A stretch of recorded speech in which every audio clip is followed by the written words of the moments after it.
Bos, ketoke kok wis pentit lho, Bos. Nek masalah aku mau pentit ya terus aja. Monggo sing ngajeng ngersake tayuban.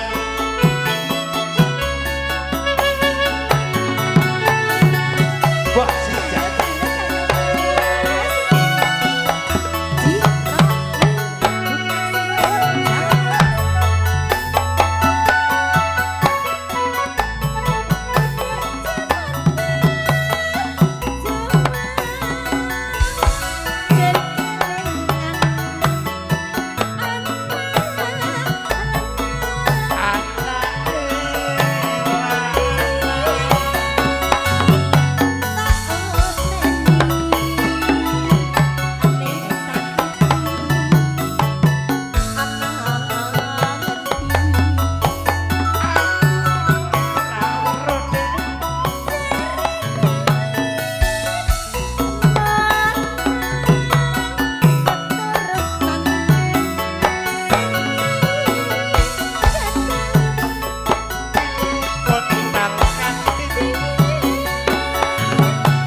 potongane kendang wis dirumati, dijamoni, panen nutuke ra patek cetha bayarane tak kurangi. MC nenek ngomong rak patek cetha tunggale bayarane di Lah sing ngurangi sapa? Saiki sing ngurangi sapa wong aku Lah sing jeregane. ngurangi sapa? Nek badong sing ngurangi ya repot to. Ketoke pentit. Pendet piye to? Anjen nek. Iya. Pak Karyoso piye? Pripun, Pak? Pak Karyoso rak nyawer blas bengi iki lho, ana sinden ayu ning mengkene ora ketulungan lho. Mangke. Oh ya engko. Iki nyun sewu iki tidak menutup kemungkinan kita selalu membuka sedekah-sedekah jenengan, sedekah-sedekah jenengan kanggo boro-boro artis iki sing bayarane murah jare. Kandhane. Wis kasih mbuh kandhane. Oke, Pak. Oke jare. Pak Man durung nyawer. Ngono. Kari-kari kok jam 1, Bos. Tamune jek keblindi kok. Jek akeh bareng aku teko mawut. Ayo bajeke wong ayo. Oke. Kendange kurang jamu. Kurang jamu. Iya. Lho to. Iki lho sing duwe son katek mlolak mripate. Bariki. Sing duwe son. Ya wis engko tak serat purne aja kuwatir. Nah, ayo do. Syukur bisa.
Ceritane apa, Nduk? Ceritane sak cerit-cerit kae lho, Mas. Aduh, Pak Man. Ceritane sak cerit-cerit jare. Sedelok-sedelok le cerita maksude. Oh, maksud Mas aku ya cerit-cerit iki apa ngono. Pak Muji ngandek lenger-lenger to. Heeh. Monggo jumeneng Mbak Muji. Iki ora panglipuran, oleh joget lho kita kandhani to.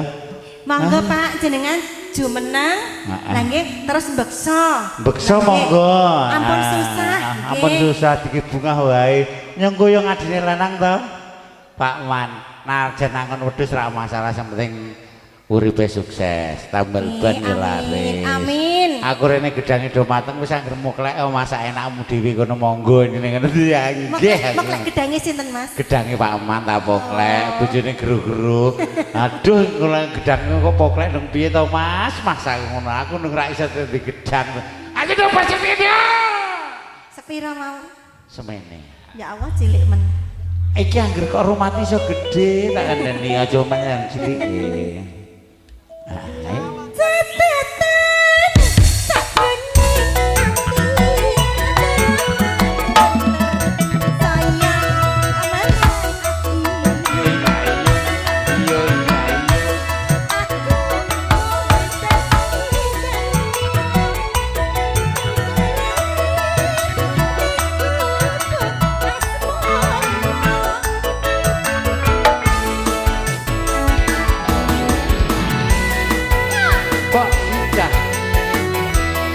capek gunung juga akhirnya gubuk asmara ya kuino ya ya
Bajo lo kita kok adem ayem gini kan mapet karo dulurmu lanang ini kan bunga to Kang Karmono bareng lu ngopo to ora usah susah agar sedulurmu lanang iki bunga awakmu ya kudune melu bunga ngopo rezeki wis tetakar bakal ketukar entuk sithik disyukuri ben dadi nikmat ora usah ngongso sing gede-gede ya Nrimo ing pantun bae. Nggih Pak Yai.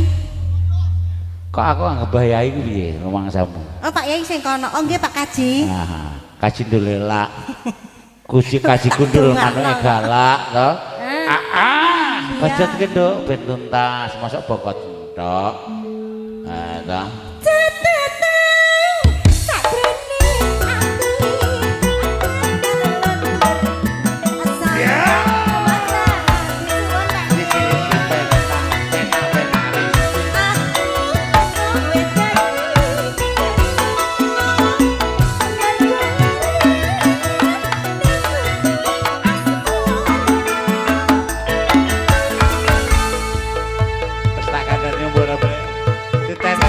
Ngomong sing abang-abang nendang lek tuku sawah meneh.